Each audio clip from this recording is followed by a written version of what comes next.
అసలు వైఎస్ఆర్సీపీ దాన్నేనా నేను? ఇంత కష్టపడ్డా కదా, ఇంత ధైర్యంగా నేనున్నా ముందు అని చెప్పేసి ప్రతిదానికి తొడలు కొట్టుకుంటూ ముందుకు వచ్చా కదా.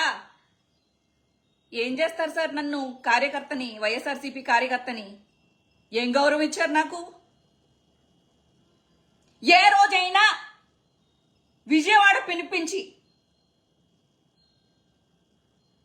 నువ్వు పార్టీ గురించి ఎంత కష్టపడుతున్నావు అని ఒక్క గౌరవం ముక్క నాకు ఇచ్చారా?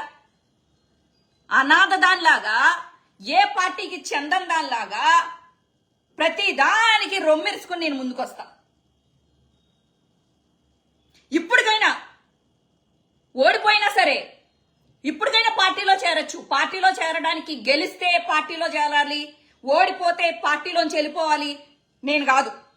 మీరు ఓడిపోయినా మీరు గెలిస్తే నా ముఖం చూసేవాళ్ళో లేదో నాకు తెలీదు, ముఖం తిప్పేసేవాళ్ళు. అలాంటి మనస్తత్వం ఉందని నేను జగన్ అన్న అనుకోను.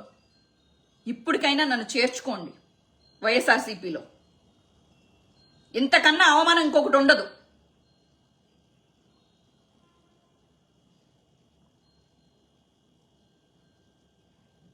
అవమానం, శత్రువులకు ముందు నాకు అవమానం. అప్పుడు వైఎస్ఆర్సీపీ కార్యకర్తగా దర్జాగా వెళ్తా జైలుకి,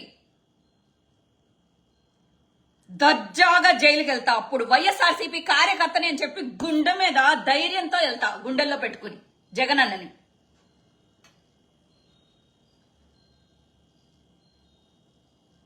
నాలాగా కష్టపడి టీడీపీలో కష్టపడి ఉంటుంటే ఈ పాటికి వేరేలాగా చూసుకునేవాళ్ళేమో నన్ను. ఏ అయినా నా మీద మచ్చుందనా?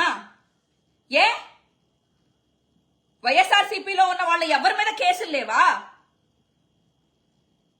అవన్నీ మచ్చలు కాదా?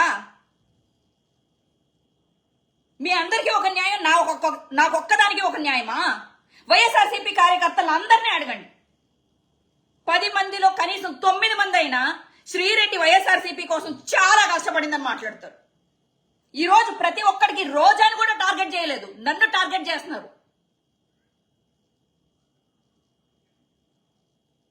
రౌడీజం చేసిన నేను బోరుగడ్డ అనిల్. సరే, ఈ టైంలో మీరు మాట్లాడాలి కదా, శ్రీరెడ్డి నువ్వు అదేంటి వాళ్ళు ఏం చేసినా వెనకేసుకొచ్చావు. నో, బోరుగడ్డ అనిల్ మాట్లాడినప్పుడు తప్పు అని మాట్లాడిన వైఎస్ఆర్సీపీ కుక్క నేను.